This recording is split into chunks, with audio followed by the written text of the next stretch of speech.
اعوذ باللہ من الشیطان الرجیم سورۃ النور مدنیہ پارہ 18 قد افلح آیت نمبر 44 بسم اللہ الرحمن الرحیم یقلب اللہ اللیل والنہار ان فی ذلک لعبرۃ لأولی الابصار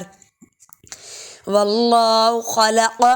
کل دابۃ، اس کو لمبا کرتے ہوئے الفاظ کو جوڑیں گے، دابۃ من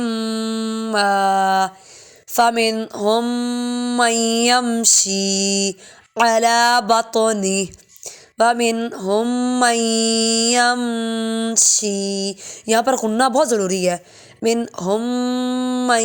یمشی علی رجلین ومنہم من یمشی علی اربع، عین کی آواز اور الف کی آواز میں فرق کریں گے، علی اربع، یخلق اللہ ما یشاء ان اللہ علی کل شیء قدیر، لقد انزلنا آیات مبینات، یہ جو میم ہے اس پہ میم مشدد کا غنہ ہے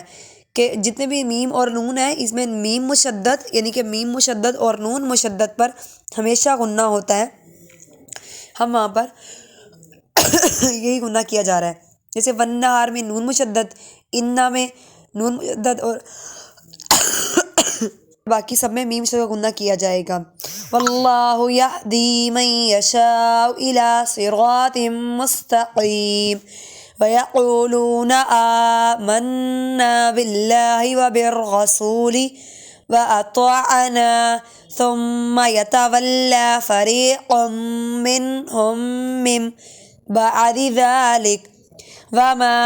اولئک بالمؤمنین، یا حمزہ ساکن کو جھٹکا دیں گے، مؤمنین، وَإِذَا دُعُوا إِلَى اللَّهِ وَرَسُولِهِ لِيَحْكُمَ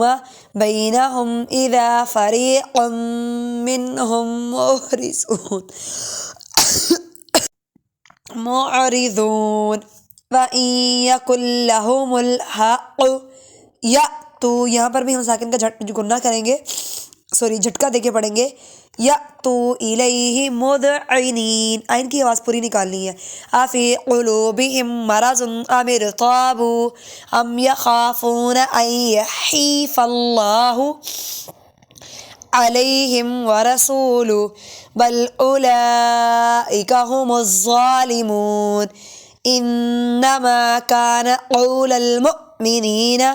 إِذَا دُعُوا إِلَى اللَّهِ وَرَسُولِهِ لِيَحْكُمَ ایسے نہیں پڑھ سکتے، لِيَحْكُمَ بَيْنَهُمْ أَن يَقُولُوا سَمِعْنَا وَأَطَعْنَا، عین کی پوری آواز ہو، وَأُولَئِكَ هُمُ الْمُفْلِحُونَ وَمَن يُطِعِ اللَّهَ وَرَسُولَهُ وَيَخْشَ اللَّهَ وَيَتَّقْهِ فَأُولَئِكَ هُمُ الْفَائِزُونَ وَأَقْسَمُوا بِاللَّهِ جَهْدَ أَيْمَانِهِمْ لَئِنْ أَمَرْتَهُمْ لَيَخْرُجُنَّ قُل لَّا تُقْسِطُوا، قاف پہ کلکلا ہوگا، موٹا بھی ہے، قُل لَّا تُقْسِطُوا طَاعَةٌ مَّعْرُوفَةٌ إِنَّ اللَّهَ خَبِيرٌ بِمَا تَعْمَلُونَ، بہت ضروری ہے کہ ہم آئین کا مخرج اچھے سے نکالیں، جب ہم آئین کی آواز اچھے سے نکالیں گے تو ہمیں آئین زبر آ اور حمزہ زبر آ میں فرق سمجھ آئے گا، تو خبیر بما تعملون، ان اللہ تعملون، پراپر آئین اور آ کی آواز میں فرق، جزاکم اللہ خیرا کثیرا۔